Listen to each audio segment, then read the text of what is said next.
Okay. Hi, it's Frances Fisher. I'm here at the Warner Brothers Gate 4. It's a great crowd. Next time, hope it's bigger. Right.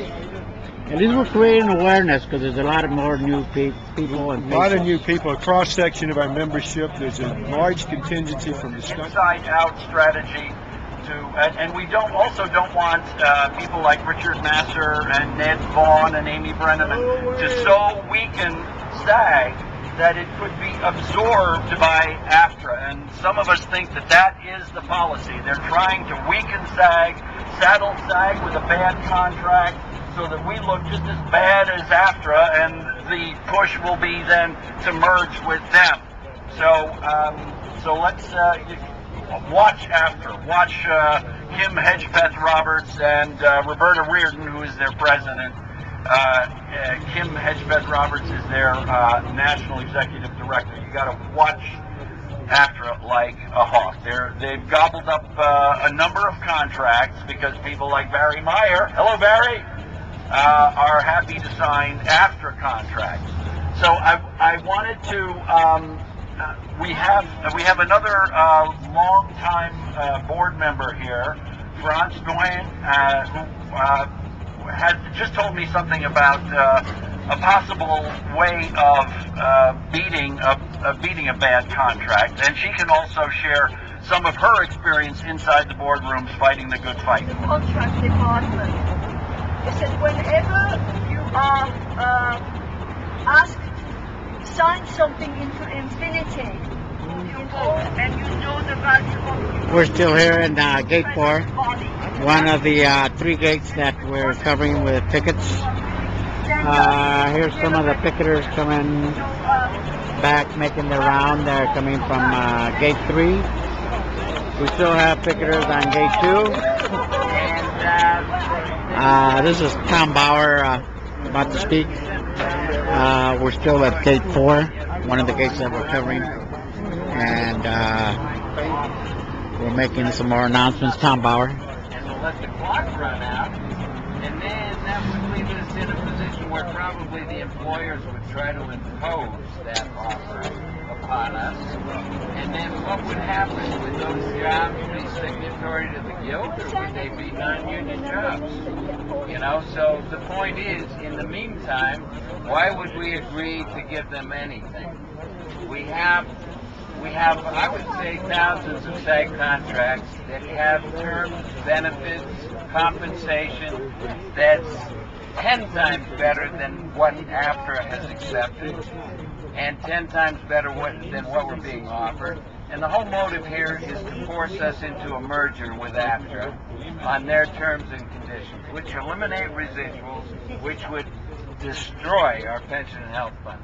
So I say if we've got one SAG contract left, that is the best contract available to actors anywhere, why would we ever want to give it up? I mean, worst case is they would force us to work more of the jobs under AFTRA if we wanted to work at all, but as long as you've got one SAG contract left, there should be 120,000 people out here protecting that one contract. Vote no. Keep voting no. Never accept what they're offering us. And in the meantime, we're starting to educate more people. It's not a question of how many people are here or who are not here. I'm seeing on all networks of the web, Facebook, LinkedIn, Wayne, Plaxco, YouTube, and all of the Rico's website, all of the individual websites. More people are arguing about what's going on here, and people's opinions are being changed. Like David Glennon, people's opinions that were going one way for a very long time have gotten more information, and they're starting to change their opinion. So we just have to keep showing up. We have, question for you. What recourse does the membership have if David White and the National Board majority sit on this contract until the clock runs out? Do we have any legal... I think what we need to do right now is what Scott Wilson tried to do over a year ago, and that is probably now to get an official petition that would require require approximately 10,000 names, 12,000 names, that would force a referendum that they would have to send to the membership asking them to choose which union they want to represent them as their collective bargaining agent, SAG or AFTRA. Everybody, we assume, would choose SAG. Now, once you commit to it, it's only your loyalty and your dedication to stay true to that as it is now. You could work non-union, you could become financial core, but people don't do it. They protect the contract they've got. So if we vote to recognize SAG as the collective bargaining agent for all of us as members, we've made that declaration. Now, how are they going to force us into a merger? When we've done that. Now, we've got time to do this, and I think this is what we've got to do now. I think we've got to start this petition. Now, wouldn't you think so? Will that have legal force? Yes. Constitutionally, if they elected not to grant us that, they would be in breach of our Constitution, in which case we have a legal claim that would force them to honor the Constitution. One more question. What if they keep sitting on the contract? Do we have a legal or constitutional resource if they try to let the 60 days expire? I think they would. More importantly, Peggy has been serving on the board for a long time. She is a fighter.